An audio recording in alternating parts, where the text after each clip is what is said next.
Among gibisita ang isla nga puno sa bulkan. This is Camiguin, the island born of fire. Tara, ubanta sa among laag.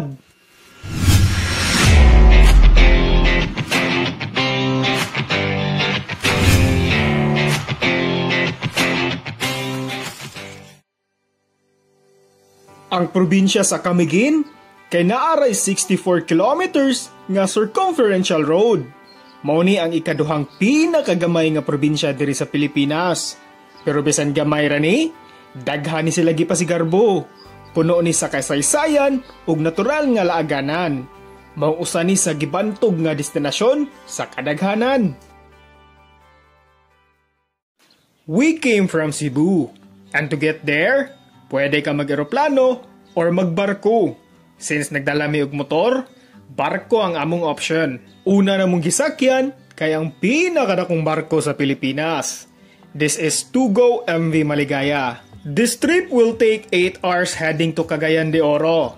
Comfortable ra kayo among biyahe ani. And from Cagayan, we need to travel 2 hours to reach Balinguan Port, which is the entry port paingon sa isla. Important note, the island is still implementing protocols. Mao kini ang Clean Camiguin. You need to register your entry and exit sa isla. Dili ta makapalit og ticket if wala tay registered QR code.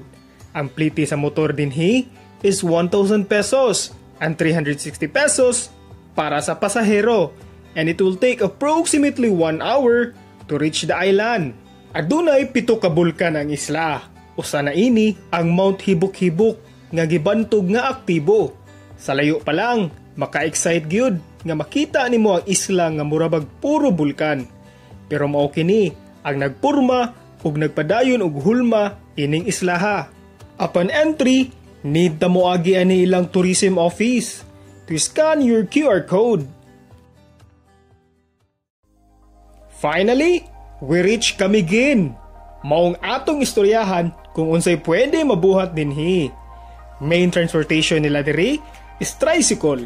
Lagyo ang spots nila diri. Maong convenient gyud kung naa kay own service. Ang Camiguin kay naay 5 ka munisipalidad ug ang pinakasentro ug pinakasadya kay ang lungsod sa Mambahaw. Naa diri nahimutang ang mga resort ug accommodation. Usa na dinhi ang Tungatok Cliff Resort kung asa mi nagstay. Haruhay kaayo ni dapita. And actually, usa ni sa tourist destination nila tungod sa manindot nga cliffside ug sa kaanyag sa sunset diri. So guys, I'll just give you a quick room tour in our room. So this is the room. Naa siya is sink and we have a big refrigerator. We have couch, emergency light, TV, and this is equipped with Wi-Fi, no? Full air conditioned and king size bed and usa ka single. And here's the comfort room. Dako sa gaylang comfort room. Alright. Naasa di sila restaurant dinhi. And included na sad ang dagko kayo nga serving nga free full breakfast sa imong room nga gibayran.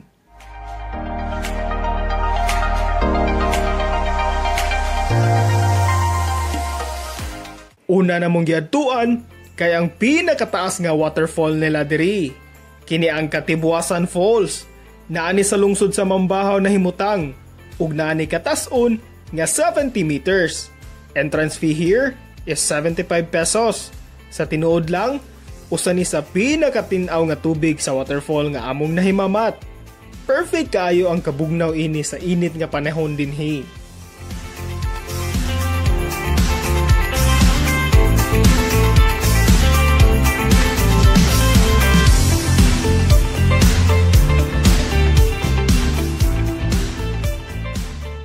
Sunod na mong giadto kay ang usa sa pinakagipasigarbo nila dinhi. Kini ang White Island. This is barely made of refined sand.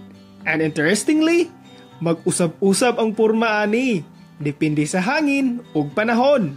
To get here, we need to board a motor bangka that cost us 500 pesos ug naa say entrance fee nga 75 pesos. Duol ra kayo ni. In less than 10 minutes, pwede na nimo ma-enjoy ang tinaw nga tubig ug dugmok nga puti nga balas dinhi. Facing the mainland, kita kayo dinhi ang bulkan nga nagpalibot sa isla.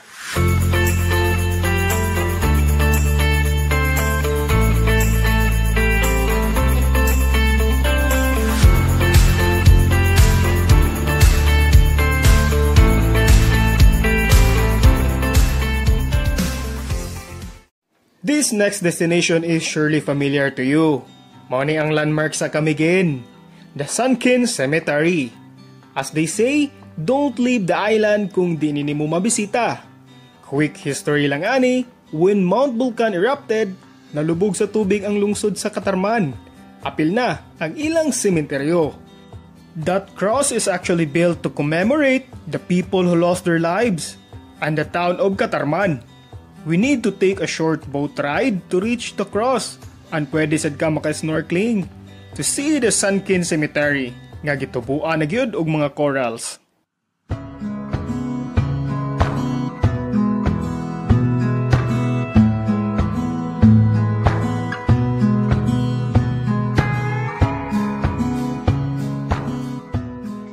Camiguin Island.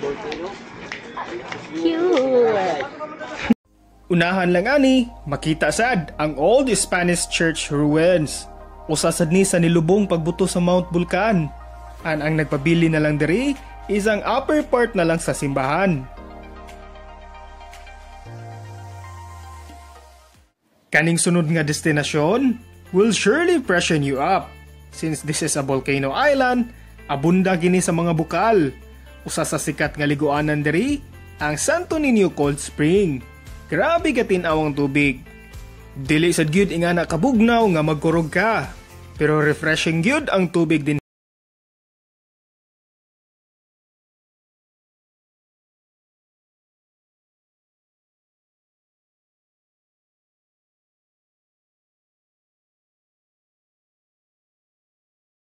Pas ani, matilawan sad nimo ang usa ka local snack nila diri. Kini ang kiping. This is made of cassava paste nga gibutangan og latik. Doo lang sa diri, ang Tuasan Falls. Usa sad ni sa ginabisita sa mga turista dinhi tungod sa bugnaw ug relaxing nga tubig nga pwedeng tugsawan.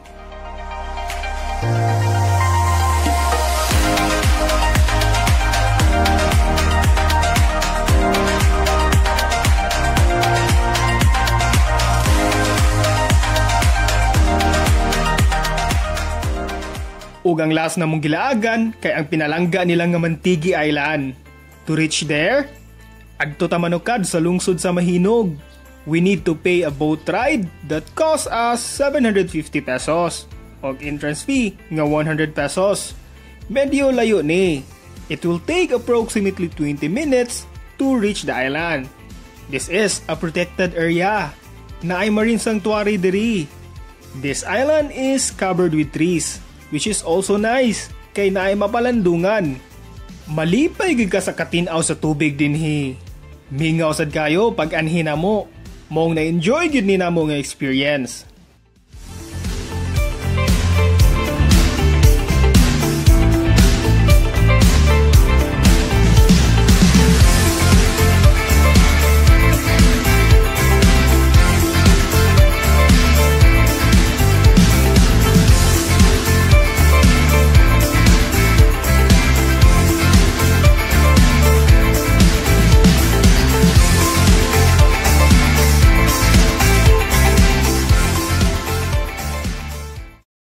Usa sa dapat nimong dili malimtan kay ang matilawan ilang delicacy.